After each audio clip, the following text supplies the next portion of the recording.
Hello and welcome to Real Crime Profile. I am Lisa Zambetti and I am the casting director for CBS's Criminal Minds and Criminal Minds Beyond Borders. And I have a real interest in real crime and the minds that solve those crimes. And with me today is...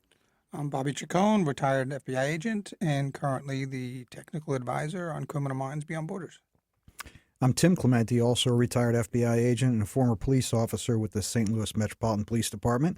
And I am now a writer on Criminal Minds Beyond Borders. So that's right, folks. You're not hearing double. I'm not seeing double. This is Tim Clementi, who is Jim Clementi, my Jim Clementi's brother. And he's here today. I'm thrilled. I'm terrified. I'm to have this man in this room with me and get into all of the things that he knows and just let him talk about whatever the hell he wants to talk about. And Bobby's here with me to co-host. Bobby was on our previous episode. He did such a great job that I said, you have to sit with me. Between me and Tim, that's what you said. Bobby needs to translate for me sometimes. You're a little So. intimidating. That's the word I was looking for. Anyway, I'm really thrilled to have you here. It's great to be here. Thank you. And Do it. what do you want to talk about? Let's talk about the FBI and specifically Criminal Minds Beyond Borders, which is based on an FBI team that goes around the world investigating crimes that involve Americans. Is this a real team? It's based on a real thing. There's in the show, it's a profiling unit out of the BAU. And in fact, there's not a separate unit that goes internationally. The BAU, their profilers can go virtually anywhere in the world. The FBI's interests are involved to investigate and to assist in investigations. And to give you an example, Bobby and I both spent a lot of time in Iraq. I was there in early 2004, January 2004, when Saddam Hussein had just been captured a few weeks prior. And I went over there with a guy that was only an FBI agent for a couple of years at the time, a guy named George Pirro. I don't know if you know George. Sure. And George was Lebanese by heritage, spoke fluent Arabic. He had been, I think, a Miami PD homicide detective before he came in the bureau. So though he was only an agent for a couple of years, he's typical of an FBI agent in that he had an extensive background and an extensive set of skill sets and life experience that he brought to the bureau.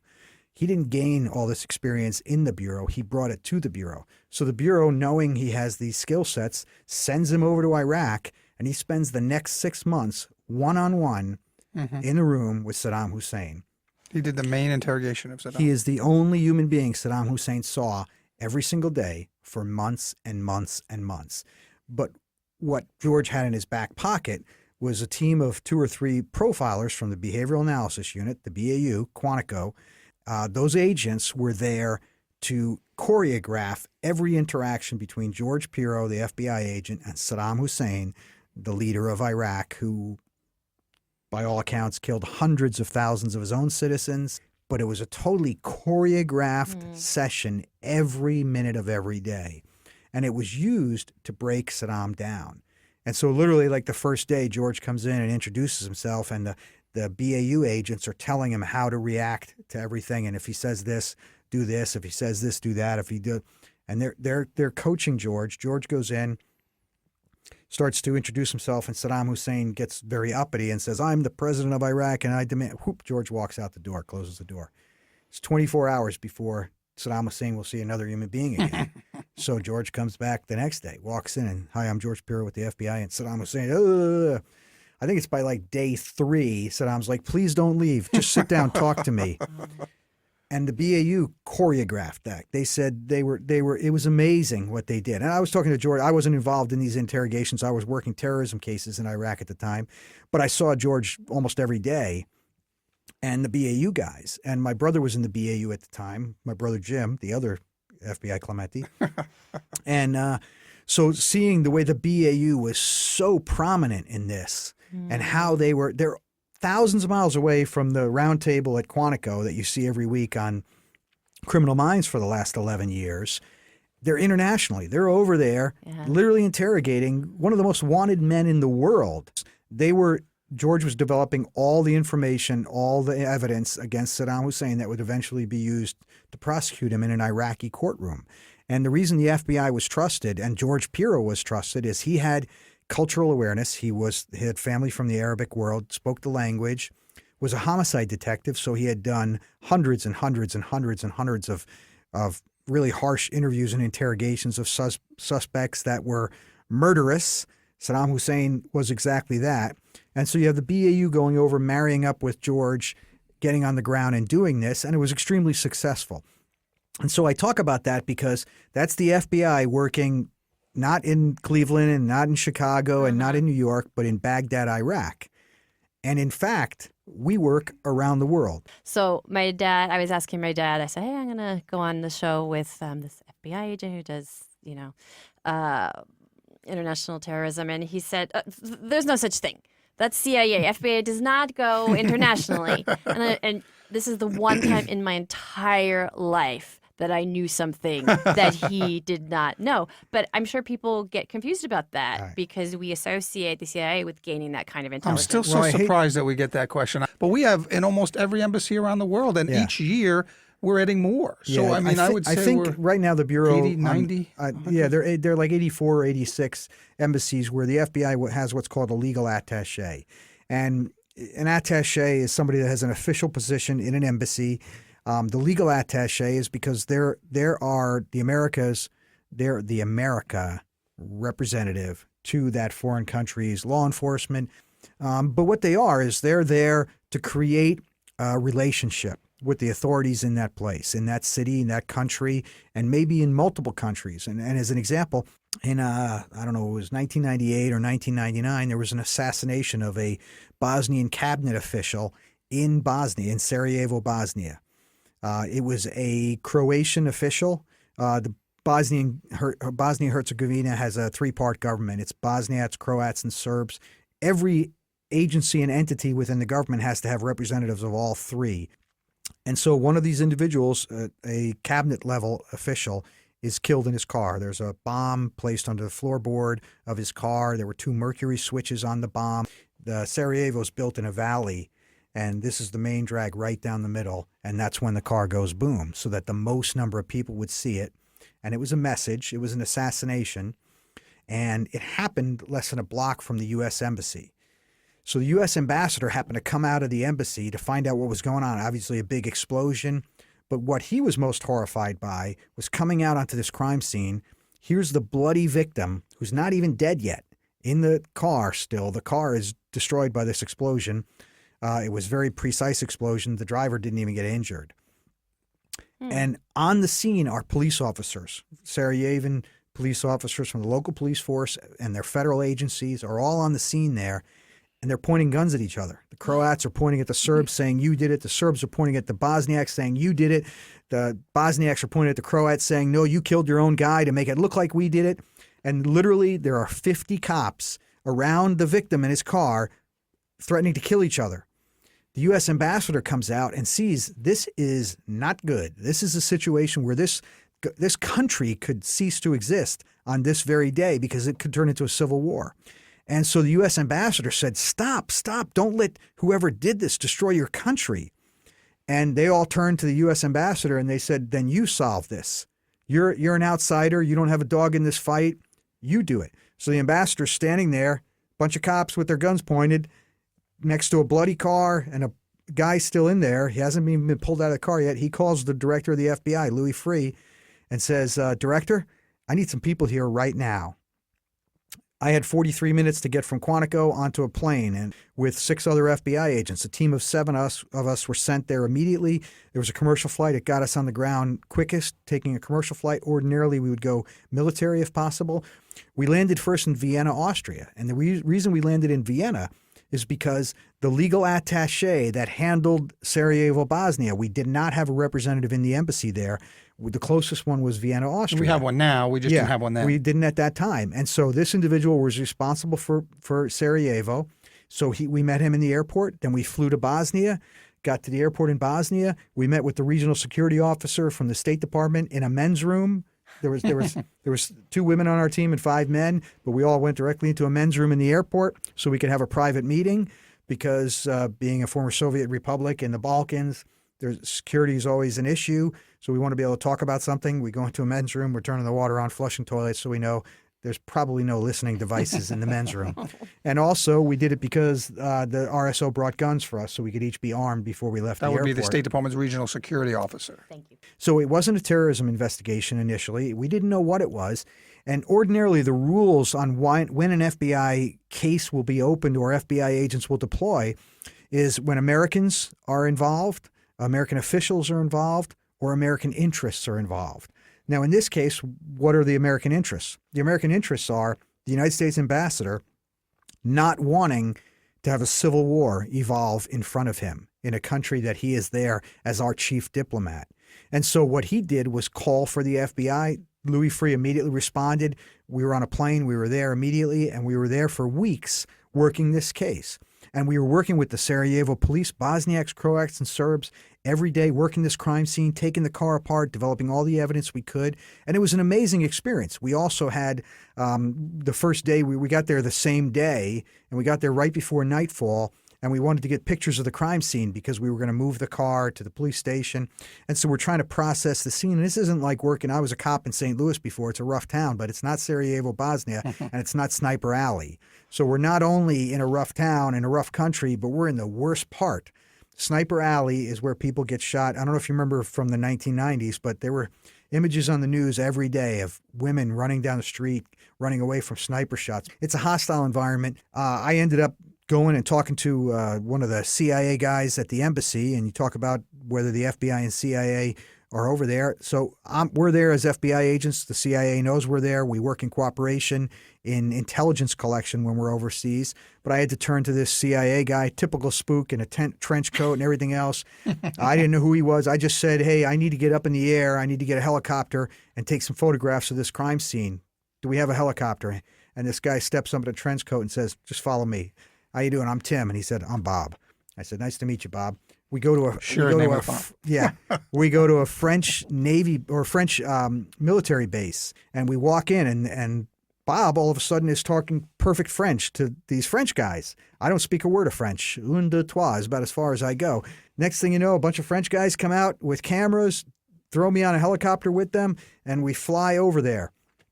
When we get there, I look down, and they're taking pictures for me. I didn't even have to take pictures. And I look down, and there's 200 Italian soldiers searching the crime scene with our other agents. And this same Bob guy had apparently, right before he helped me, in Italian, spoken to the Italians and said, hey, we need a little help. We need some soldiers here, and got the Italians to send 200 Carabinieri or some of their soldiers to help. So that's the cooperation of the State Department, which the ambassador works for, the CIA, which my man Bob works for, and the FBI in a foreign country where no Americans are being threatened. Right. It's our national interests of security and safety for the people of Bosnia-Herzegovina. And it's a perfect example of how the FBI, wherever they're needed, sends the people that would most beneficially help that situation. And in Baghdad, it was BAU profilers and a 2-year new agent from Miami PD formerly. And in this case, it's 7 different investigators with different skill sets to go down there and try and investigate. I think, like we said, we have like 86 now Legat offices around the world, and it's always expanding. I mean, ultimately, we probably have an office in every single embassy. Normally, the Legat serves 2 different functions. It will receive leads to run in that country from an investigator like myself. If I'm based in the U.S. and I have a phone number that my bad guy here is calling in a foreign country, the Legat, I can send them a lead. They can run to their counterparts in that country and find out who this guy is he's calling.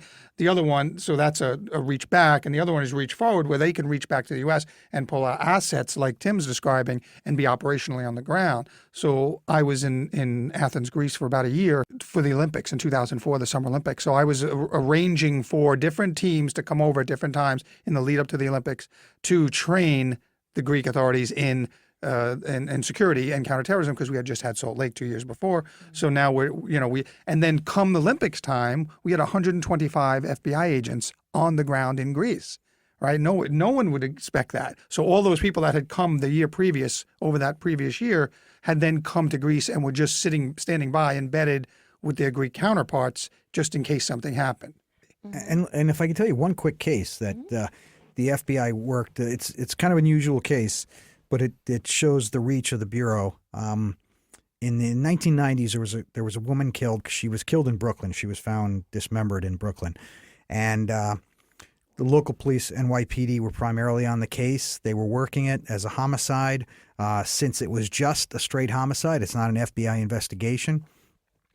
But years later, in Montenegro, which is one of the Balkan countries, an FBI agent who was there as an assistant legal attaché, I believe, is in contact with the local authorities, and they reached out to him and they said, "Hey, Bob," we'll call him Bob just because there's How come an all easy name. got so many Bobs tonight? And they said, "Hey, we got a case. Literally, they found a dismembered body in a pond, a woman's body in a pond." And I think this is like 2006 or 2007.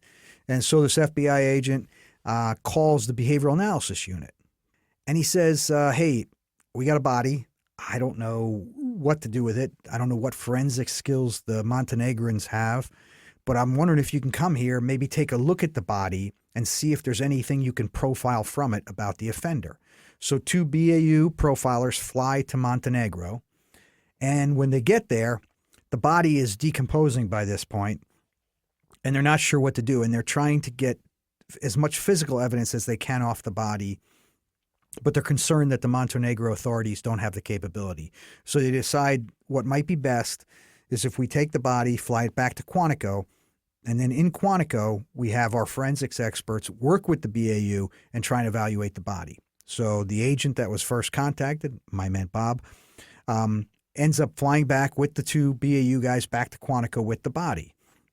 When they get there, there happens to be a couple of NYPD detectives that are at Quantico training, working on other matters, and the agent that was in Montenegro first starts to explain, "Yeah, I got this case. We brought a body back. We're trying to figure out. We're doing forensics examination now, and the BAU guys are trying to help me figure out the profile on the killer based on how the body was dismembered, based on the behavior that led to this body being discovered."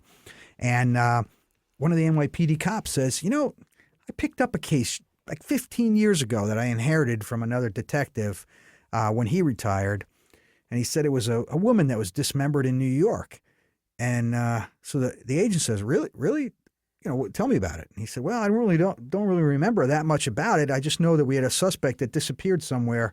Where did he disappear? Somewhere in the Balkans." And Agent Bob says, "Well, Montenegro's in the Balkans. That's where we got this body." And the detective was like, "Really? Is that true?" "Yeah, okay." He didn't know anything about that part of the world. But the world's much smaller now. The FBI is one of the reasons for it. And so the NYPD detective gets their old files from Brooklyn in early 1990s. And it was about 13 or 14 years prior, maybe 15 at most, that the first body turned up in Brooklyn.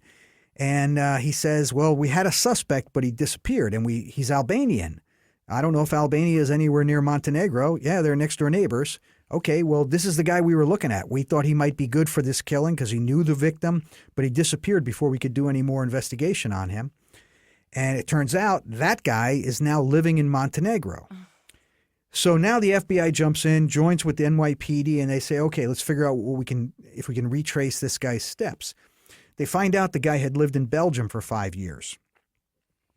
They go to Belgium and they start looking at cases, and they find there's 5 unsolved homicides of women who were dismembered in virtually the same way. The Belgians hadn't even considered they had a serial killer, so they hadn't approached Interpol or the FBI to say, "Does anybody know about cases like this?" And it was just 3 disparate investigations that all melded together. And so finally, they arrest the Montenegrin authorities, arrest this Albanian guy who's living in Montenegro and now has a Montenegrin passport, so he's a Montenegro citizen. They do not have an extradition treaty with the United States. So Montenegro will not send this guy back to the United States to face trial for the Brooklyn murder, and they won't send him to Belgium to face trial for the Belgian murders. So what the FBI does is they convince the Montenegro authorities to allow the case in Brooklyn to be prosecuted in Montenegro. They create an extraterritorial case, and so they take all the evidence they have on him from the Brooklyn case from 13, 14, 15 years ago, bring it to Montenegro, and ask the Montenegro prosecutors to prosecute and now a Montenegrin citizen for a homicide he'd committed 15 years prior in the United States. Based on the profile the BAU had put together, based on the physical evidence the NYPD had collected years prior, and based on everything they're able to develop at this time, he's convicted and he's sitting in a Montenegrin prison and this date. And that's the example of, wow, the FBI does that? Yeah. They were asked to help out because they found a body in a pond, and it led to now, and they're still trying to build the case on the Belgian cases and the woman that was found in Montenegro. So this guy might, if he survives the current sentence, be facing 6 more homicide That's incredible. trials. And if it was a movie, we wouldn't believe it. I mean, Right. it's Exactly. too much to be believed. People be like, that doesn't really happen. Yeah. Okay, guys, we're going to take a break. And when we come back, we're going to talk about something else. Hello, it's Jim Clementi and Francie Hakes with a special message about a new show that I'm hosting on Wondery called Locked Up Abroad. In each episode, people tell their harrowing stories of being convicted of crimes and jailed in foreign lands, or kidnapped and held hostage in war-torn countries. These are definitely worst-case scenarios. They're truly frightening situations. Yes, no best cases here. But it is fascinating to hear how they manage to survive these ordeals. In the first episode, Midnight Express, Billy Hayes tells us about being imprisoned in Turkey for smuggling hashish. Oliver Stone even made a movie about it. But that was the movie. This is the real story. I even had the chance to interview Billy Hayes recently, and he told me the whole story behind the story of how he escaped a Turkish prison. He even told me that he went back to Turkey years later. You have to hear his story to believe it. And now, in his own words, here is Billy Hayes. Okay. Okay, and we're back with our conversation with Tim Clementi and Bobby Chacon. On our show, we focus on Americans that are abroad who get into trouble. So I have a daughter that's living in Europe right now, and it concerns me because Americans are victims of different kinds of crimes around the world. My cases that I worked in the FBI, I was on a reactive squad, and what a reactive squad in the FBI is that you react to a crime and go wherever you need to go. And so our areas of responsibility, I was based in Washington, D.C. Our squad was called the National Capital Response Squad. We were in Washington, which is the nation's capital, hence the name National Capital Response Squad. So we had the fun stuff, the Middle East, Africa, and Europe. And so when an incident would happen, when something would go boom, we would respond. And now some of those incidents were major bombings. The USS Cole was attacked in Aden, Yemen. I was on a plane within a couple hours of that on my way to Yemen.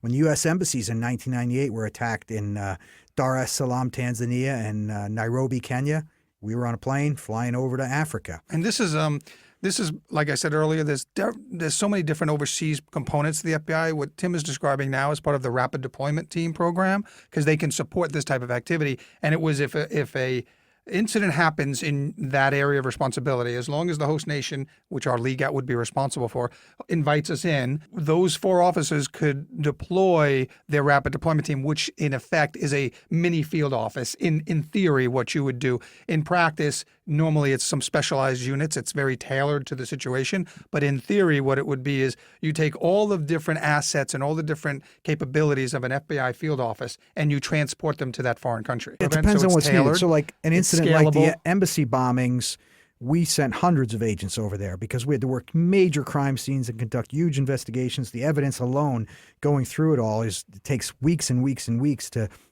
find and evaluate all that evidence. But other cases like the USS Cole was, we were limited to one plane. The first flight was like 62 people total from the State Department, the CIA, and the FBI, and we're all on one plane. And we're figuring out, we're on the tarmac at Andrews Air Force Base, literally trying to figure out how many communications people do we need, how many security people do we need, how many tactical medical, how many weapons of mass destruction, how many evidence techs do we need, how many language people do we need, and putting the right number of bodies on that plane and flying over as quickly as we can. But in other cases, I'll give you an example, like in Kosovo, you had thousands and thousands and thousands of people, victims of genocide in Kosovo.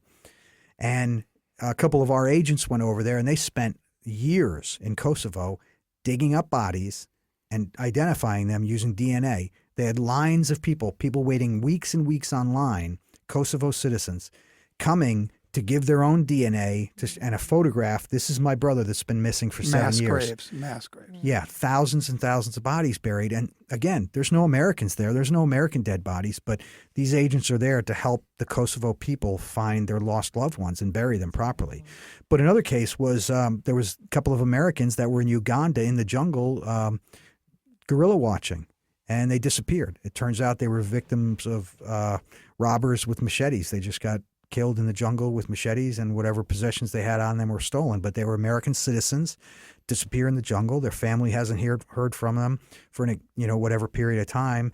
Got concerned, notifies the U.S. Embassy. The embassy tries to get answers. They can't, so the embassy notifies the FBI. And in that case, a husband and wife FBI team were sent over. Tom and Jean, if you're listening. So they go over there, and they're working in the jungle trying to find the remains, identify them, and figure out what happened. So this is just two like basic sightseeing tourists that end up disappearing in a jungle, and things like that happen. People fall victim to all sorts of crimes. And no matter what it is, if the FBI has jurisdiction and if the FBI gets the authority of the U.S. State Department and the host government, then we respond. And sometimes we even respond before we have that authority. It's called country clearance. So the State Department's responsible for authorizing any American assets. So it doesn't matter who you are. If you work for the United States government, we carried tourist passports. I had 2 different tourist passports in my official bureau name, Timothy Guy Clementi, and also in my undercover name. And then you also carry a brown passport or a maroon passport, which is a United States official passport. That means I'm an official of the United States government. And then we also carried black passports, those of us that worked regularly overseas. And a black passport is a diplomatic passport. And we have all of those because under certain circumstances, you might use a different one. Like going into certain countries in the Middle East, they would say, we're going on tourist passports today. You're not on official business. You don't work for the FBI. You don't mention anything of that. So you use a false business name or whatever for why you're in country, or you're on vacation, you're going here, because we don't want other intelligence agencies to know we're there or why we're there. Other times they say we're going on maroon, we're going on official passports, and you have all the authorization paperwork and everything else. And some countries, they would authorize us to carry guns. Some countries, they wouldn't. That would generally be something we would debate with the State Department. The ambassador would be the one that would try and argue or allow us to carry guns. And then when we went on diplomatic passports, it was for a certain subset of missions that was required. And to use a diplomatic passport, you have to have the authorization of the State Department. You have to be approved to be traveling as a diplomat because they have to have you listed as a diplomat. I can't just decide, hey, let me try black today, in this country. That gets you jammed up really quickly. So based on whatever kind of case you're working in, what country you're going in, what authorizations you have, the FBI gives us the tools and the assets to be able to get there properly and be as effective as we possibly can be and get out safely and get back home. So one thing that one of our writers told me about that the public doesn't hear about very often are the kidnappings. When people look at the manifests and they research who's coming on the plane, and then they kidnap someone and get paid the ransom, and nobody ever hears about it. Can you talk about that a little bit? Sure. Official U.S. policy is we don't pay ransom. Well, I mean the families, or Right, I don't yeah, know. Right. You Well, we tell me- can't. tell We me can't the- facilitate. tell we me can the- facilitate. Now we Okay. can. Yeah. That's new. Well, we've been doing it for a long time, Yeah, actually. but now it's in presidential reality, approved. the FBI has, for some period of time, assisted families in negotiating ransoms. And we did it in Iraq in the early parts of the war, where somebody's been kidnapped and they're being held. And it's not just in war zones like Iraq. It happens in Western countries. People get targeted. It happens in the more dangerous Far East and in Africa and the Middle East more often. But looking at a manifest, So it's completely an inside operation. It's not like these people get off the plane and are flashing their cash and then they get kidnapped. No, there's that happens too. But That sometimes happens there are too, but inside jobs. Some of these are and some of these terrorist organizations in some countries, like Colombia, like FARC, or Yeah. like Indonesia, they use it as a source of income. That's what they do. That's how they raise funds to buy the weapons or whatever. Yeah, there's express kidnappings where generally that would be a situation where you get to Bogota and they kidnap you, take you to your ATM, you get the money out of your ATM and they let you go. That's an express kidnapping. And there's for ransom kidnappings where Colombia, the only time I was in Colombia back in the late 90s, it was at a period where 75% of the kidnappings in the world were happening in Colombia. Really? Yeah, it was. You were getting kidnapped if you were there. I was there for weeks at a time, and I could not stay in a hotel more than one day. I would have to get up in the morning. The first thing I did was pack my bag, and I had to leave the hotel immediately. Like I'd get up at dawn and be gone. And the reason for that was they have, pre-attack surveillance is what bad guys use before they conduct any kind of an attack. I don't care if it's a kidnapping, a homicide, an assassination, doesn't matter what it is. There's always some kind of surveillance. They have to figure out who you are, where you are, and how they can get you. And so to avoid pre-attack surveillance, you have to develop no patterns, no routines. So I'm in this hotel tonight. I go there, I have dinner, then I go to bed. I wake up early in the morning, I'm gone. And I'm somewhere else on a different side of town, getting a completely different hotel, but I don't go from this hotel to another hotel. Never. I go, I spend my day doing what I have to do, and I travel with my luggage all day. I travel very lightly. At the end of the day, when I'm either ready for dinner or ready to go to bed, that's when I go to a new hotel. I go in, I pay cash, and this is as an FBI agent I'm having to do this. American citizens don't think that way. So American citizens, they go to the same hotel, they go to the same cafe for breakfast every day, they go to their favorite Not spot only on the do they beach for don't think lunch. about it, it's very hard for people. We're creatures of habit. That's what it comes Exactly. from, that phrase, And right? comfort. You We want like to have a home away from home. How often you've driving home on your commute and you don't remember the actual drive home because you're doing it so often, and it's we are creatures of habit. We do these things, and it's really hard for us to be totally random in our lives because we like routine. We like seeing the same things. It gives us a sense of comfort, Yeah. and stuff. And so the what Tim's describing is very, very difficult for most people to do. Yeah. And so you're an American businessman I was just working gonna for say- an oil company. Yeah, my father-in-law was a very high executive in a business, and they had to do all kinds of things to disrupt that pattern. Yeah. Right. It's like, If they have a good security apparatus in a company, they're going to tell their executives, this is what you have to do. Because the problem is, if you're doing business today in Mexico and you're with a company that has any assets whatsoever, you're a target. You're a very big target. Oh, yeah. And so, you have to establish some kind of security protocol when you're in these countries.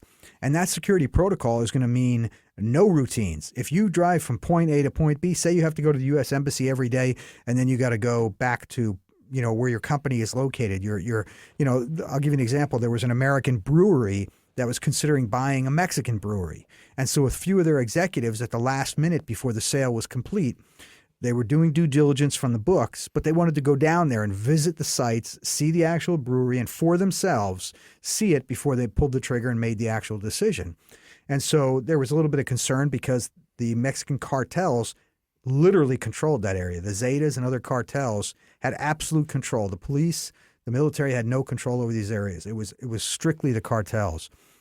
So these executives have to go down there, and now they have to realize, okay, guys, it's going to be a miserable trip for you because they got security people they've hired, and the security people, and I was consulting with this company on this, explaining routes had to be evaluated and choke points had to be avoided. So you're trying to figure out if this is the plant I have to go to, where do I want to stay to have the safest route to get there, and what times of day is it safest to go there? Because it's not just the road you're traveling down, but it's the road you're traveling down that the bad guys might use most often.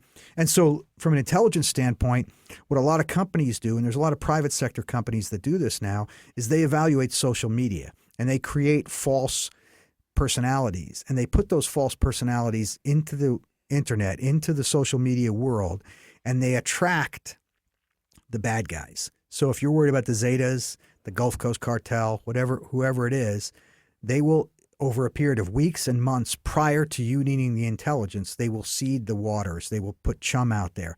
They'll put beautiful women on social media, and they will attract these guys. And then these guys will then be hitting on these beautiful women on social media, on Facebook and Twitter and Instagram. And they will be bleeding information. They don't realize they're doing it, but they're bragging about what they do. And it's like the girl would say, "Hey, are you going to come to this club in Tijuana tomorrow night? I'll meet you there." And the guy says, "No, I can't be in Tijuana because me and my boys are going to be down here in Ensenada tomorrow night." So now, as an intelligence official, I know that this guy is with the Zetas cartel. I know he's a lieutenant. I know he runs a crew. So if he's down in Ensenada tonight, I know him and his crew are not in Tijuana, or they're not on this road. So literally you can establish patterns on the bad guys who think they're just talking to a girl that they're going to hit on tomorrow night at a club. And in reality, they're talking to former FBI agents, former CIA personnel. Proactive intelligence. Who are establishing intelligence for an American brewery that's trying to buy a brewery in Mexico so that they can have their executives safely travel from point A to point B and conduct this purchase of a business. Right. But now you just told the whole world how they do it. So now you got No, to change what you're there's doing. a They can't- variety of Okay. ways. They All can they can do all they want to try and change, but creatures of habit. That's Yes, right. That's yeah. Bobby right. number 7 said. Yeah. We're going to take another quick break. And when we come back, we'll wrap up our discussion with Tim and Bobby. All right. And we're back with my wonderful guests, Tim Clementi and Bobby Chacon. And even during the break, they were telling me all kinds of things that I wish you guys could hear. So go Should have ahead. been here. I know. Go ahead. What do we want to talk about? Well, actually, it's pretty serious what you're saying. Tim. The takes threats? Tim Yeah. takes his gun to church. Every Sunday. Yep. And tell me about the threats that you anticipate. Well, as I mentioned earlier, we were talking about terrorism in a prior discussion here. And one of the worst attacks my Iraqi police friend ever saw was of a Chaldean Catholic church in Baghdad on Christmas Eve. And it was people celebrating, worshiping, one of the holiest, the second holiest day of the year in the Christian calendar, that being Christmas. And it's obviously a festive time everywhere in the Western world, except for on this night in Baghdad, because suicide bombers and gunmen came into the church, ended up killing, I think, 72 people, held hostages. The police had to come in and try and rescue people eventually because the suicide bombers started blowing themselves up. And it was a bloody, homicidal horror show. And that's a reality. That may have happened in Baghdad, but it's also happened in Pakistan in dozens of churches. It happens in Nigeria. Boko Haram attacks churches all the time. The fact is that Christian churches are a very big target for radical Islamists. They are, because they are purely the enemy. There is no mitigation of that for them in their way of thinking, in their prehistoric, senseless, homicidal minds of the radical Islamists. There is no reconciling Christianity with their form of Islam. So in the United States, we haven't faced it yet, but it is inevitable. It will happen. So we had a situation not too long ago in South Carolina where that sick, sadistic bastard went in there and killed all those innocent people. That may not have been radical Islamic terrorists that did that, but it was a sick individual whose mindset was just as debased as the radical Islamists are. And I do not believe it will be much longer before we start seeing places of worship being attacked, whether they be moderate mosques within the United States, Christian non-denominational churches, evangelical churches, Catholic churches. It doesn't matter. I do believe that we're going to see houses of worship be attacked, and they will be attacked, and there may be bloodshed. It may be horrible. There have been a couple of incidents where mass shooters came into churches and tried to shoot them up, and some churches have their own security elements. As a matter of fact, I remember an off-duty female officer in one church was able to shoot a gunman before he was able to effectuate his attack. That's why I carry a gun in church every Sunday. I do not go to church without a gun. And you've had to In use it. You just decades. told me that. When I was a police officer, on at least 2 different occasions, I was on duty in church. I was a cop in St. Louis, Missouri, and on Sunday mornings, crime is usually kind of low, and so I would try and go to church when I could on Sunday mornings. There was actually a Catholic church right in my beat, so I'd go down to St. Agatha's Church. I'd generally stand in the back, turn my radio down low so I didn't interrupt everybody. And on 2 occasions, I had guys come in. One guy was just drunk. The church was right across the street from the Budweiser brewery. I don't know if he came from there or what, but came in and just started attacking people. Immediately got violent with people. I don't know what was going on, but either way, it wasn't behavior that you expect to see at Sunday Mass anywhere. And so I was right there. I was able to grab the guy, get him out of the church. Another time there was an incident where a woman was coming into the church, and she was attacked on the steps of the church coming into the church. And I heard the scream, and luckily I was by the back door, and I was able to run out and stop her attacker. It was an old lady, and she was trying to get into church, and I think he was trying to steal her purse, but he was beating her right on the steps outside the door of the church. So those were 2 occasions where I happened to be there. Did you discharge your weapon, or did you just threaten them with Nope. your weapon? Generally, one of the universal languages around the world, there's the universal language of love, and the other universal language is when I point a gun at you, you understand everything I'm thinking, and I understand what you're thinking now too. And generally, it doesn't have to go beyond that. I've actually only had to fire my gun one time when I was a police officer, although I have pointed my gun at people, at adversaries, thousands of Many times. And in fact, the attacks ended instantly with the pointing of the gun. If I had to shoot them, I would have. I wouldn't wanted to have shoot a guy inside a church, but I certainly would have, because I would much prefer a guilty homicidal or maniacal felon get injured or killed than innocents be killed inside a church. So the fact is, we are going to face this.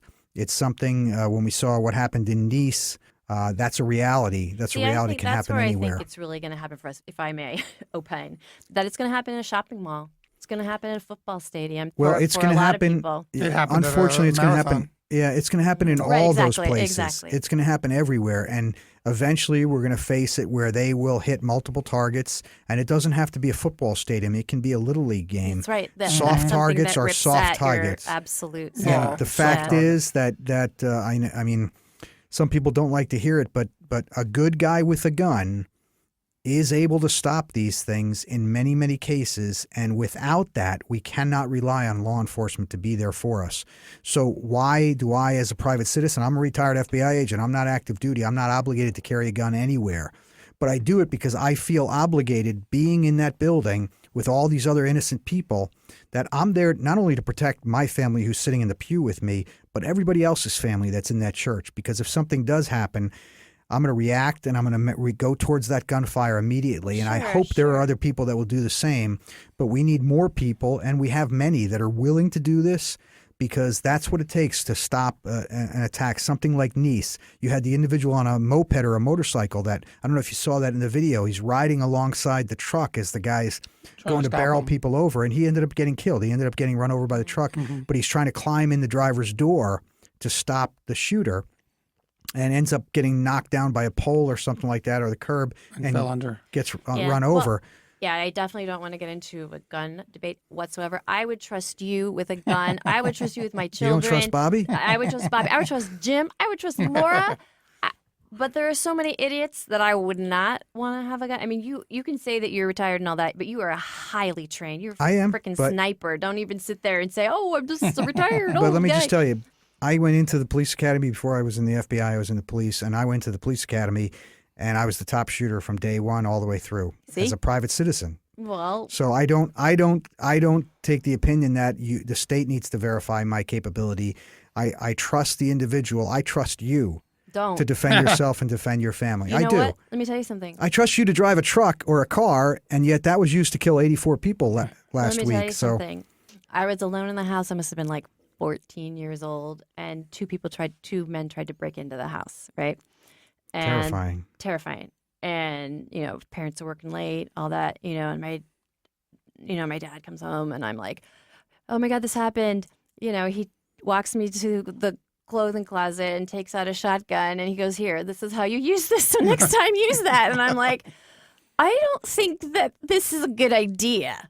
I Think of the alternative. I have If- two sisters and a brother, and we were both raised by a NYPD dad.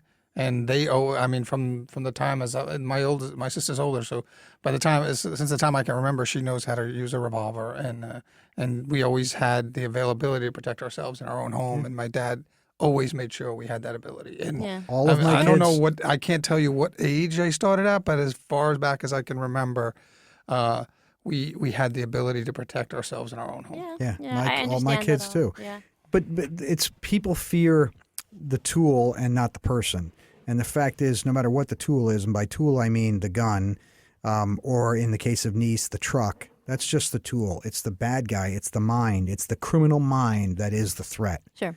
And so when that criminal mind threatens innocent people, use any method, any means, and any person to stop that criminal mind from executing an act that hurts, maims, kills other people. I'm more fearful of my sister driving than of her shooting. So my Italian grandfather used to keep a revolver under his bed, until my grandmother did laundry and accidentally put it through the washing machine, and from then on he kept it in the linen closet. At least that's what they told me. Anyway, I don't want to get into a gun thing. We already had this gun discussion on our Facebook page a couple episodes ago. Let's talk about the news of the day, week, month, and year, and probably the century and the century to come, and that's violent crime in the form of terrorism. seems to be the thing that's really racking the Western Hemisphere right now.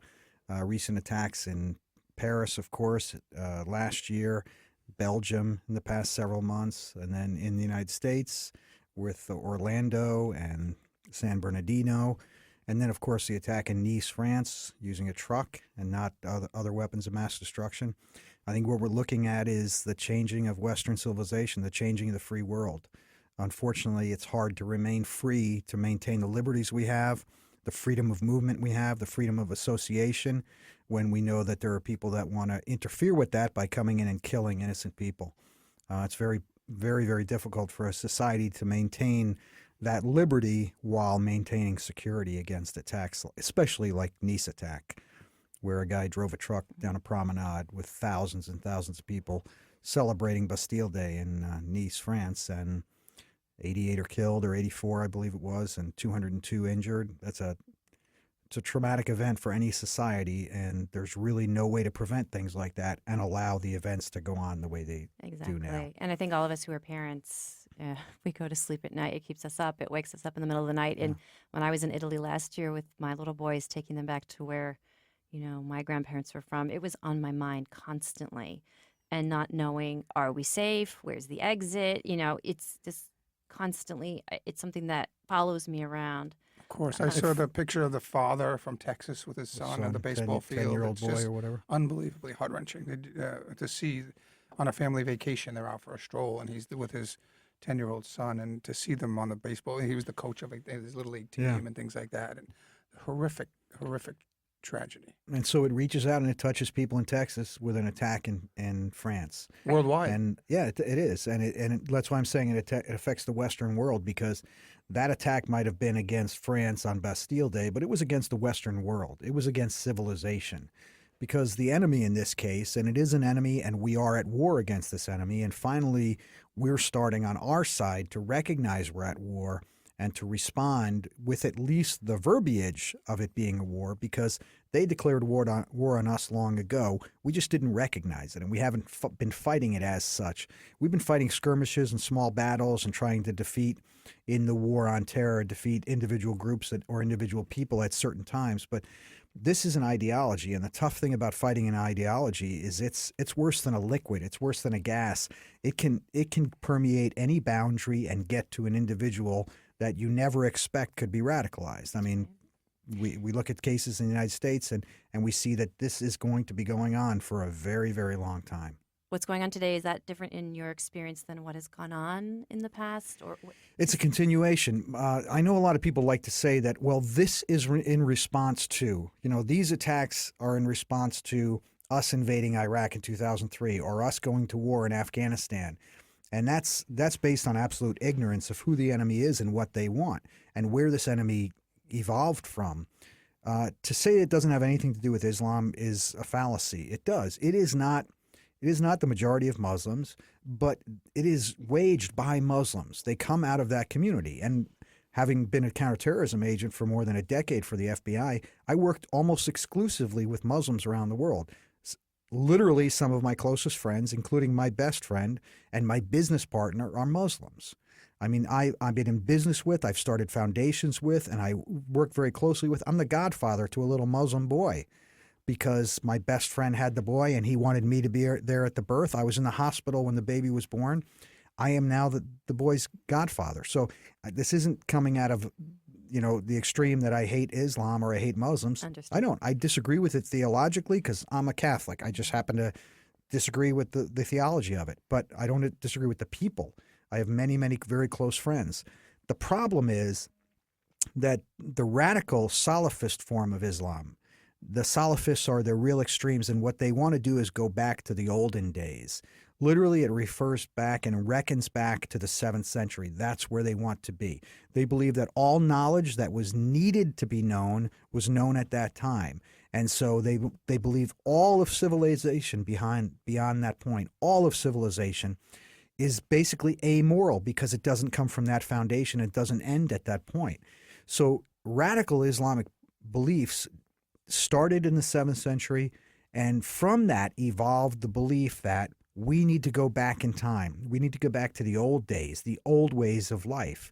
And what happens is when you have young individuals, let's look at the 9/11 hijackers.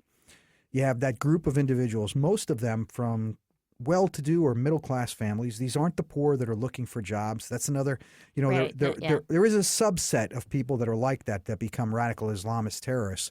But I've seen through empirical data from looking at cases over decades that most of these people are fairly well educated and they're brought up in fairly decent homes. I mean, the San Bernardino shooter was not a poor man. He was making $70,000 or $80,000 a year or more, had a degree, working in a professional position for the county health department. This is a guy that's working in an office and decides to kill the people in that office. Including another Muslim. I mean, Yeah. they don't discriminate. No, they don't discriminate because anybody that does not believe in the old way and going back to the old ways is haram. They're verboten. You know what's interesting, Tim?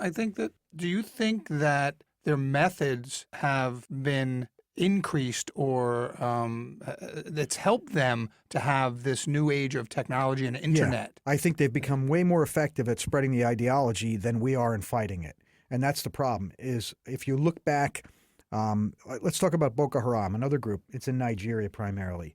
It's in Central Africa, or West Africa. And Boko Haram literally translates to Western civilization or Western education is bad. It's like saying living that way, Boko Haram means it's, again, forbidden, it's bad, it's horrible. And so you saw an incident a couple of years ago where 200 to 300 schoolgirls were kidnapped. And they were kidnapped because they were being educated in Western ways. And that's not allowed by Boko Haram. You cannot do it. And so they have to kidnap these girls, that most of them were Christians, force them to convert to Islam or kill them or use them as sex slaves. And to them, using a 12-year-old girl as a sex slave is preferable to her being educated in a school.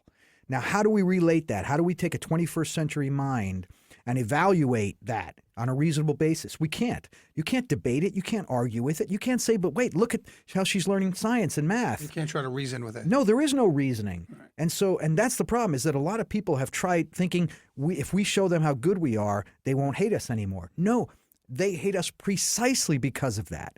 That's what they hate about us. They don't hate the color of our skin. They don't hate the fact that I go to a Catholic church on Sundays. They hate everything about our civilization because it is not 7th century Islam. That's what people have to realize. The average Muslim, Dr. Zuhdi Jasser, is an amazing guy. Who's pushing for a reformation of Islam. I mean, just a brilliant man. He realizes what has to happen in Islam to have a reformation, to recognize what the 21st century is, and to also delineate what is Islam today and what was the radical elements' belief that Islam was in the 7th century. Now, I don't know what Muhammad was like in the 7th century. I have no idea. You hear stories, you read about things in the Quran, you read about the Hadith. You can hear interpretations of what might have happened, but it's over 1,300 years ago. So it really doesn't affect me. But to radical Islamists, it was the ideal. That was it. Everything else, everything moving forward from that is bad. And so you have these people that do not want to change our way of life. They want to end it. We cannot exist and have them be happy. It's not possible. We're talking about radical fundamentalists. Exactly. But isn't there a body of Muslims that are moderate or that can be reasoned with? And, No. I'm talking about. Yeah. I'm only talking about the very, very small fringe of radical Salafist Islamic extremists. But my question I'm not talking about Muslims. Shouldn't there be an obligation on the moderate Muslims because even listening to you Absolutely. talk about Islam is an education for me. There are things I didn't even know about before I sat down. I thought I knew a little bit about it, but the majority of the Western world doesn't. And shouldn't there be an obligation to the moderate Muslims to educate us and shun them? Yes. And does more need to be done by that? That's why I mentioned Dr. Jasser and what he's trying to do, and there's a lot of other people around the I world. was just going to say there are other people There who are many, speaking many. out. They may not Yeah. have the platforms. Exactly. That's Right. a different That's a different Right. kettle of worms. Hey, I have a lot of Muslim friends that never go to the mosque on Fridays for Friday prayers, almost never kneel down in prayer, and definitely not 5 times a day, but they still consider themselves good Muslims because it's culturally their life and who they are. And that's fine. You know, that's between them and God, whether they're Yeah. doing it right or not. But the problem is the Salafist radical extremists look at that and say, it's not that you're a good Muslim not practicing. You're a bad human being because you're not dedicating your entire life to the promotion of Islam the way we see it. And so that creates this barrier between the world and this small radical sect, which unfortunately, even if it's only a tiny percentage, let's say 0.5% of Muslims around the world, you're talking about 500,000 people. When that becomes an army fighting Western civilization, it's practically the size of Red China's army, 500,000 people at arms.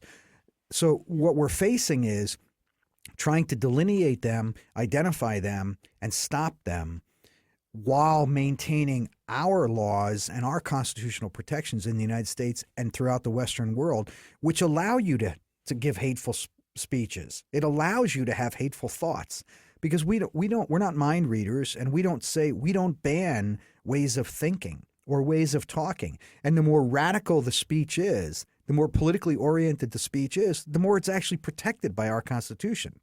So that's the problem. That's the dilemma for a Western civilization like the United States, because if, in fact, the San Bernardino attackers, the shooters that killed all those people last November or December, if, in fact, they had spoken openly about their plans until they make what's called substantial steps in the furtherance of an actual commission of a crime or a conspiracy to commit a crime, they can say virtually anything they want. They can think anything they want. And we as law enforcement, really can't do anything to stop them. You see that a lot, or you hear that a lot after some of these incidents. You know, they says, well, why didn't the FBI know, or why didn't they do anything? They investigated this guy or they investigated that guy. And if you look at a lot of these guys that carry out these crimes, some exceptions, but if you look at them, a lot of times the first crime they commit is carrying out the tremendously horrific act. And so, as Tim said, you know, we don't only protect free speech, but the tenet, the foundation of free speech is defending the person that's going to speak that makes your blood boil, and the one that you would argue against for the rest of your life. You defending his right to speech is really the foundation of freedom of speech. Yeah, and they're reacting to the liberties we have, and that's what they hate. Because the inverse of our liberties and freedom are radical Islamist Sharia teachings, where, like Boko Haram, girls can't be educated. Why can't they be educated?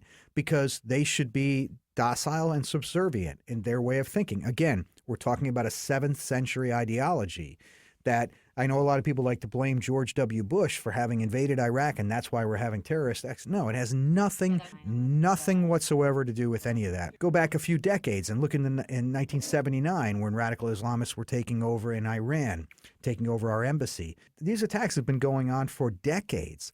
The reason they're increasing in efficacy and increasing in cadence is because they have the greater ability to spread this ideology now. Internet? Because, yeah, the internet is the biggest, because you find people like the shooter in Orlando. How is he radicalized? What made him? We may never know. You can go on. You have a laptop open in front of me. You can become radicalized right here looking at that laptop and going online looking at Anwar al-Awlaki, the American leader of the Al-Qaeda in the Arabian Peninsula, who has been dead since 2012, but is still radicalizing Right, people. they're still watching his And his I've videos seen him, for yeah. eternity will continue to radicalize people because he was so eloquent in his defense of radical Islamic teachings and so adamant in his attacks. He was an American. He's an American citizen. Yeah. Was he born and raised here? Yeah. And then he became the head of Al-Qaeda in Yemen. Well, here's a different part of the question. If you set aside ideology, to me, this nihilism, this need for anarchy, it must have an adrenaline rush. It must give them something else besides this vision. Well, the promises you they know. get, don't forget, a suicide bomber is promised 72 virgins in eternity. Let me tell you a story. There was research done by one of my best friends, a retired FBI agent, just retired about a year ago this week. My buddy Brian, that ran the International Operations Division, was in Afghanistan for several years. And in Afghanistan, he began a study. And that study was looking at suicide bombers.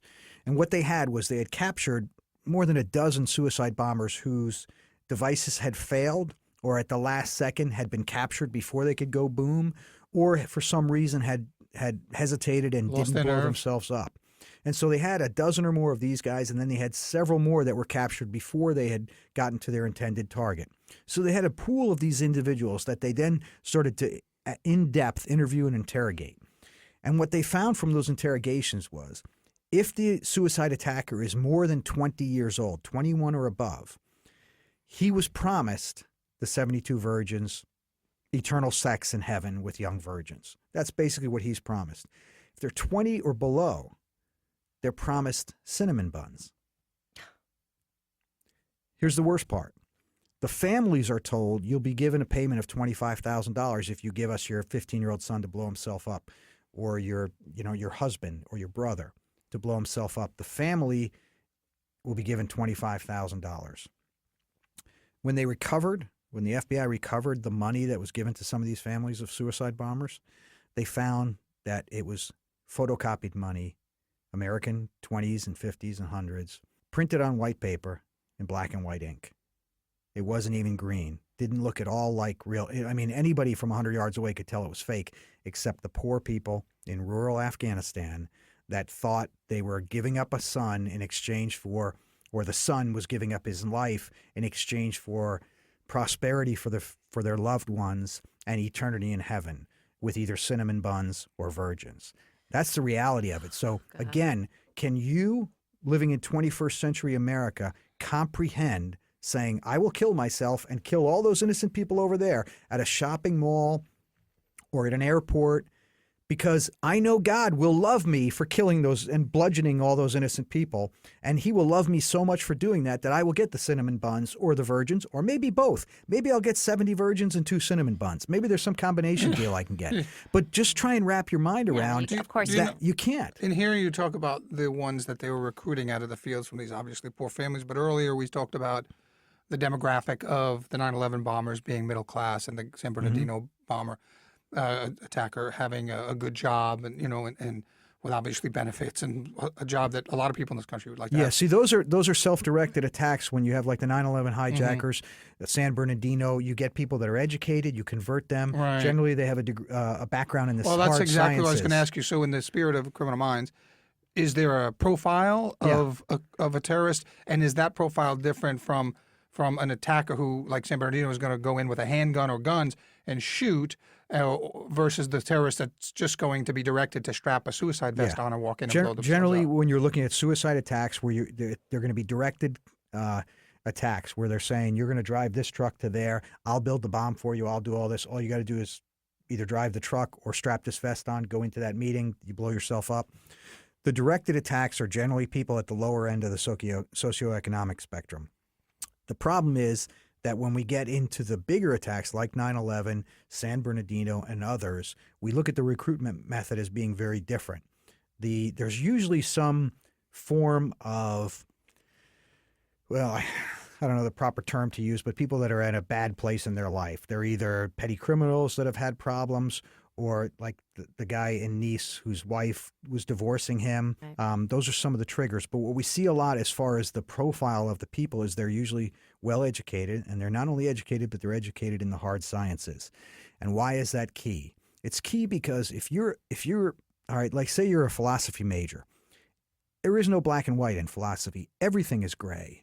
It's trying to figure the nuances out. And so if you have a PhD in philosophy, you're never going to get real excitable because everything's going to be, well, let me understand what you mean by that. Oh, let's talk about Is it this. Calvin? Is it Hobbes? Is Yeah, it Kant? Is exactly. it Rousseau? Yeah. And so there's all gray area. That's all there is. Hard sciences, it's black and white. That's it. If you're an engineer, you have an engineering degree, either this formula works or it doesn't work. Either that size of a Finite beam answer. works or it Yep. doesn't work. So once you So it's convince very them of black one and thing, white. they're going to stick with that. Yeah, and so with the religious tenets, what they do is they go to these guys because they're well educated. They're generally at least somewhat successful in a Western way of life. So if you have a degree, a bachelor's, master's, whatever, or you're going to Cambridge, like one of the Sarnoff brothers, they were going to great colleges in Massachusetts. If you're attaining that level of success in the Western world, and an education is a level of success.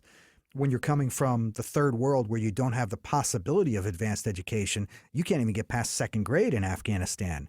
There just isn't a school system. So now you're in the United States and you're going to a great school and you're learning and you're really absorbing the Western ways, not only of education, but of life. Making you feel guilty for that is very, very simple. It's a very quick switch, because now I say to you, brother, why have you abandoned Allah? And why have you abandoned the Muslims in the world? Look at what you're doing. You're living with the Western devil. Mm-hmm. Muslims are dying every day. I show you 2 videos Sure. online, and now all of a sudden either you're feeling guilty and your conscience is a little bit tweaked, or it's not. Generally, with the guys that are in the black and white world of the hard sciences, their conscience gets tweaked very quickly and they suddenly feel very guilty, and it's a very fast turnaround. It's why we hear so often, he just seemed like a normal guy a couple of weeks ago. All of a sudden he started growing a beard, we're dressing Right. differently. He feels guilty. He's made to feel guilty about this Western way of life. And that's what happened, I think, in San Bernardino. It seemed to accelerate right at the end. He was working there for 5 years. Yeah. But he met her. Her. Within a year, he's carrying out this horrendous Yeah, attack. and she is convincing him. She is probably much more Islamist in her beliefs, and then she's convincing him that they have a child. They're killing I was just themselves. going to ask you about that. I mean, that's what just I could not understand that. How Again, Jim You're said, trying to wrap your 21st century Western brain around. But even so, it's like I asked Jim, like if they know that they're gonna do this, why even have a child? And he's like, well, they're people. They're camouflage. gonna have. Oh, No, okay. Well, he it's said, well, they're just living their lives. I also you know? thought that particular aspect of it could be his appealing to his male ego on leaving him an heir or something like that. I think it was a female child, but Yeah. like if he had a male child, because we know how important the oldest male child is in the Muslim world, and so I thought that was an attempt to give him a child to leave behind, when he's obviously going to I think become it's a more martyr. like the 9/11 hijackers spending months at strip clubs, drinking, doing all the things they were doing because it's camouflage. Interesting. All of their beliefs are hidden now from you. When you go to a strip club and you're flying on first class on the airplane every day, you look like you just fit in with the rest of the people here. When you have a wife and a child and you're going to work every day, it's camouflage. And I think some of his coworkers did say towards the end he grew out the beard and Yeah. he was getting. The problem I saw with that is there's some kind of similarity between someone just becoming more devout in their faith Yeah. of Islam and Absolutely. this guy who was getting radicalized. Some of the accoutrements, some of the surrounding window dressing, if you will, Is the looks same. the same. Yeah, and and that's so you don't want to turn your coworker in by saying he's a radical guy because he's just becoming more devout in That's his a faith. really good point. That is a very, And it's very a key important point. Yes. But what's important about what you just said is don't want to turn your coworker in. But in fact, what people have to understand is if I'm working at the San Bernardino Health Department and I'm sitting next to bad guy and I start to feel a little hinky about him. If I dial 911 and say to the police, hey, there's a little something I'm concerned about, or I call the local FBI agent and say, this guy Bobby that's sitting next to me, he grew his beard out. All of a sudden he's dressing real weird and he's trying to convert me. And, I just don't feel right about it. I have not put Bobby in prison. I have not indicted Bobby. I have not gotten Bobby executed. What I did was I notified the authorities of something that made me feel uneasy. And the fact is, you will feel uneasy. There are natural human reactions to things like this, stressors that happen in your life, and you should pay attention to them. When you hear the mugging victim saying, I just something about that guy, I didn't feel right. I felt like I should go across the street, but I didn't. And then he mugged me, he raped me. It always happens after the fact where people realize, I felt something in my gut. I felt something weird. Pay attention to that. Because if I go to the FBI and say, hey, this guy, Bobby Chacon, kind of a strange looking dude, just started growing a beard. He's dressing differently. And he's a different personality than he was a week ago. I can't really put my finger on it. Something's different about him. I don't know if he's having marital problems, if he's drinking more, he's doing drugs, whatever it is, it concerns me. But here's the thing that concerns me the most. He's talking about Islamic teaching now in a way he never did before. And I'm just concerned. Maybe he is a terrorist. Maybe he's not. Me doing that does not destroy Bobby's life. Me doing that might save Bobby's life, because the reality is that if I don't do that and Bobby then goes and shoots up the 7-Eleven across the street and kills 23 people on Saturday night, and I know I felt something and I didn't do anything about it, that's bad. The repercussions to Bobby, if in fact he's not doing anything wrong, are minimal. The FBI is not going to go to NBC News tonight and say, we have a report that Bobby Chacon is a radical Islamist terrorist and we are putting him in prison forever. It's not how it happens. He's not going to be on a plane to Gitmo the next day. It does not work that way. The FBI is very, very restrictive in how they evaluate whether there is even the potential for an investigation. We can't start an investigation on Bobby because of my accusation. The FBI can't start going through his underwear drawer, searching his apartment and listening to his phone calls and everything else because I made that accusation. The FBI has to develop probable cause. They might go and talk to Bobby first, or they might go talk to his wife or other coworkers, and they're going to do it very, very discreetly so that they don't disrupt his life because they don't know that he's a suspect until they get enough reasonable information that leads them to believe there's something there. His life is basically unaffected. I mean, this is the new world we're living in with this whole see something, say something type of Exactly. mentality, right? I mean, it's like you don't, in the past, when we were growing up, maybe you weren't as, as definitive as Tim's describing, but nowadays with people walking into a Christmas party and killing their coworkers or a nightclub and killing people, I mean, we're at the point where you got to start erring on the side of caution, You do. you know? I know. It's like the shooter in Chattanooga, the guy that shot up the recruiting station and killed the Marines at the base. That guy, engineer, had a degree in engineering. As soon as I saw the crime, I was looking at the news, I saw the crime, and I said, he's going to be an engineering student or recently graduated with an engineering degree, and he will have grown a beard in the last month or so and become more religious. News comes out the next day, sure enough, that's exactly what happened. And I'm not basing that, I'm not being a racist and pointing the finger. I'm saying from the evidence I've Right, it's seen in my pattern, you know work, that, yeah. this is what we're looking for. And here's the problem. Nobody exists in a vacuum. Even loners don't exist in a vacuum.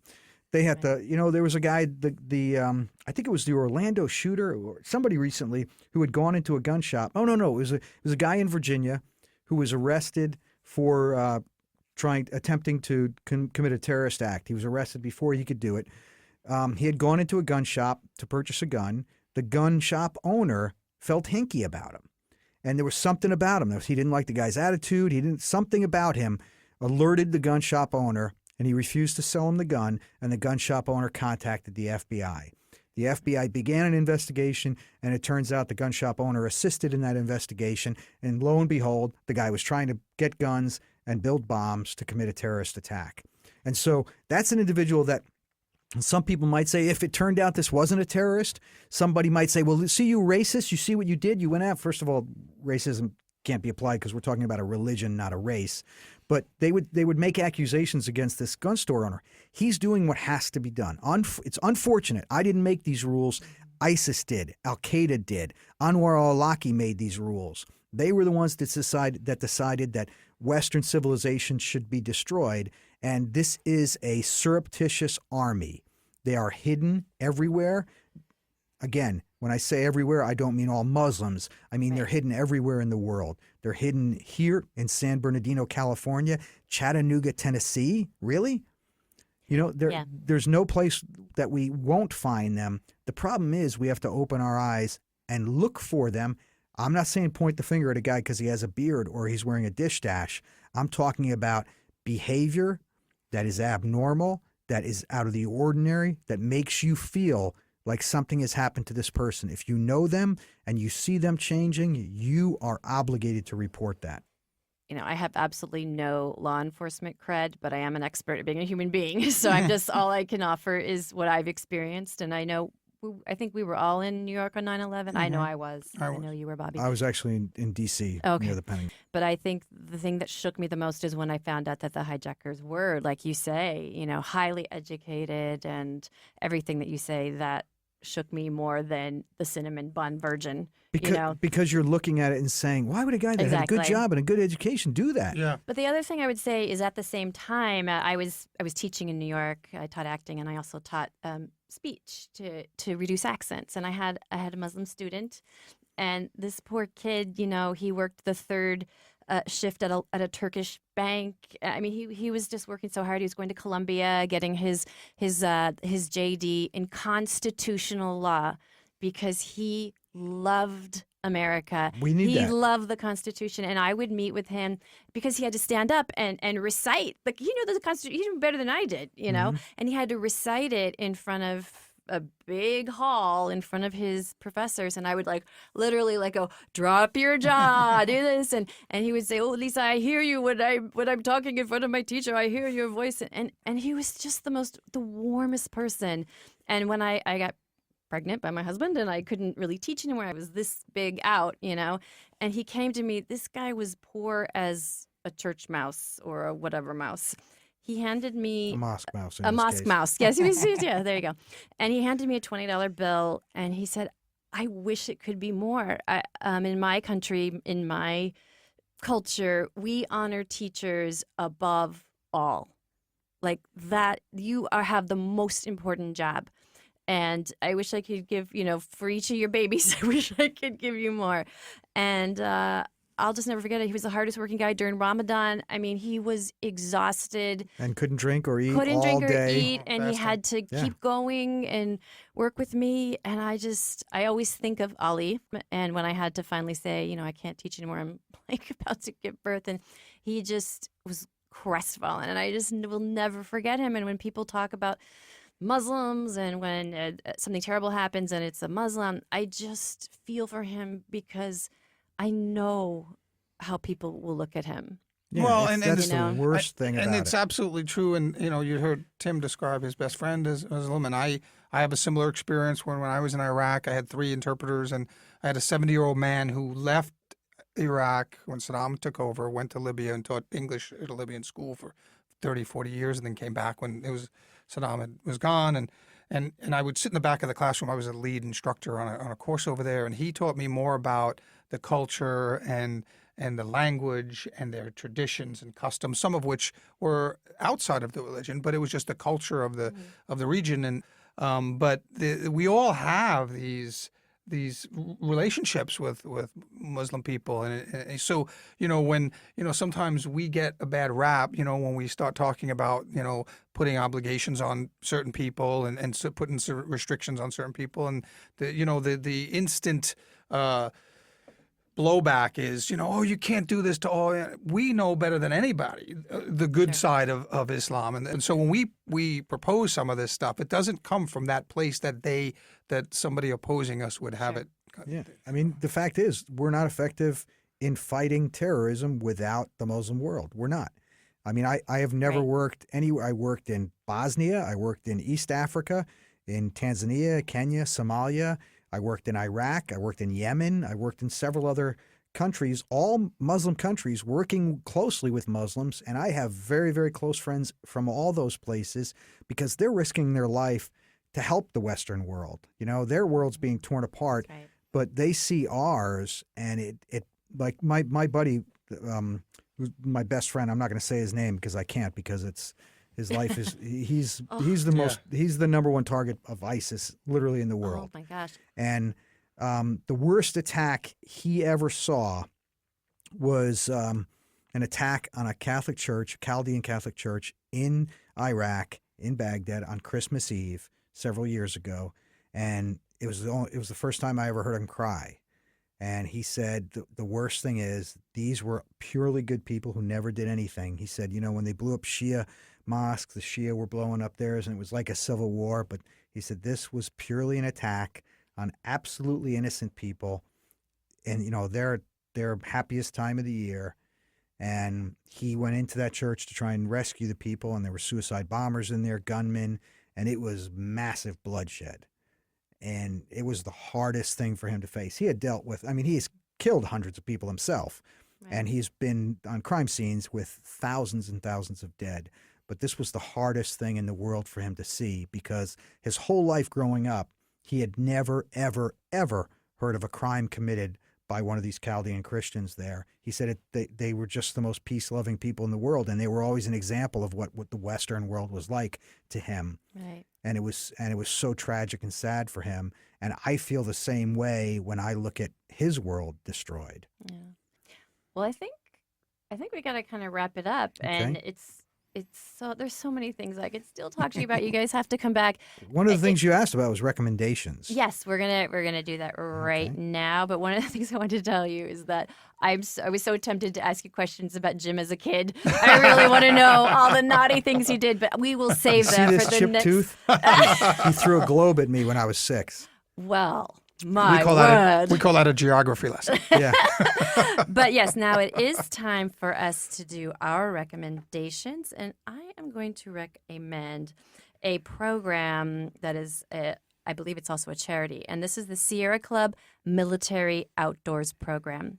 And this takes military veterans into nature on outdoor expeditions to help them adjust to civilian life and helps many of them diagnosed and undiagnosed with PTSD. And it takes them outdoors, also gives them a different kind of patriotism and protecting natural open spaces within the United States. So, full disclosure, my sister works for the Sierra Club, and she sent me this link. It sounds like a really amazing and worthy program, whether to participate in or you can donate to it. So, you can check that out on the Sierra Club's website. Okay, I'd like to again push Gary Sinise Foundation. The reason I do is because I've known Gary for many years now, and he's an amazing guy. And what he does and what the foundation does is unparalleled clearly in the history of of Hollywood and the entertainment industry. I mean, Bob Hope was a guy that donated a lot of his time going overseas with the USO and doing things for the troops during the Vietnam War and beyond. But Gary goes way beyond that. Gary's financial commitment to this is incredible. Yeah. His time commitment is ridiculous. This is a guy that literally 50 weeks of the year he's traveling to do concerts somewhere for the troops or for first responders, or going to build a house for a multiple amputee that was injured in one of the wars. He literally knows these people as friends and family. They all know him by name. He's been to their houses. He knows their kids. It's amazing what he does. And if you'll go to the Gary Sinise Foundation website, you can see videos online there. You can go to Ripple, which is a site that Gary's uploaded a lot of his content, his videos and things. And the great thing about Ripple's an app that you can download, and all you do is look at videos, look at content of any kind, and by looking at it, it gives the foundation money. Wow. And the way it works is it's an ad sharing setup. So Gary Sinise Foundation uses it because you don't have to donate anything if you're not capable. And I've been there. I mean, I have 9 kids, so a lot of my life, especially when I was working as a cop with 5 or 6 kids at the time, I didn't make enough money to support much charity-wise. I just didn't have the capability. The great thing about Ripple is it gives you the ability to just go there, look at a video about Gary Sinise and what his foundation is doing, and by doing that, you've donated to the cause. That's fantastic. Literally, money goes there. And so, and any way, if you can contribute more than that with your time, your money, your support in any way, the troops, the first responders all around the world will appreciate it and they will benefit from it. Cool. Bobby? As you know, I was involved in establishing the FBI's underwater dive program and the underwater forensic program. I'd like to tell people to look up an organization called Dive Heart. It's adaptive scuba diving. It takes mainly military veterans that are coming back from the war, amputees and things like that. It puts them in the water. We put them in scuba diving gear. We get them underwater. Water is kind of a great equalizer because they're basically weightless and stuff. So and with a lot of the scuba equipment manufacturers making adaptive things for them, it really is an activity that it opens up a new world to them. I've seen. And it's not only vets. We do it for other people, quadriplegics and paraplegics, and we see them get under the water and kind of float and realize that because you don't need that much mobility underwater to motor yourself around and stuff, and so they learn how to move around in that world and see things that that many people don't see and stuff, and so. Dive Heart Foundation, go to the Dive Heart website and see all the good work they're doing and see if you can help out. That's amazing. Thank you guys for coming to be with me here while the mom and dad are away and the kid has the keys to the car. So Laura and Jim are still traveling extensively, working on a very important case that I hope they can talk about soon. And we will talk about the next case that the three of us will be tackling. I think you're going to be really excited. But thanks, you guys. I appreciate Thank you you. being here. Thanks for having us. So if you like our show and you want to help us out, there are a couple things you can do. First, you can go over to iTunes and leave us a positive 5-star review. You can also like our Facebook page and join in on some great questions, comments, and conversations. We always love to hear from you there. You can follow us on Twitter. You can check out our sponsors. And most importantly, you can share us with friends, family, and anyone you know who's interested in real crime and the minds that solve those crimes. Thanks for listening. For advice or support if you're experiencing stalking in the UK, you can contact Paladin National Stalking Advocacy Service on 0207 840 8960 or go on the website www.paladinservice.co.uk. If you're experiencing domestic violence, call the National Domestic Violence Helpline free phone 0800 2000 247.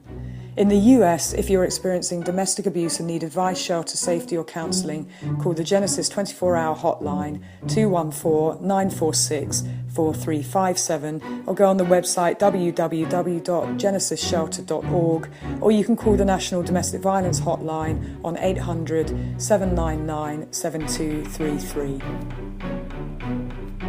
Real Crime Profile is produced and edited by Paul Francis Sullivan, engineered by Jacob Moose Molin. Music is composed and performed by Simba Sumba. Logo art by Rob Cohen.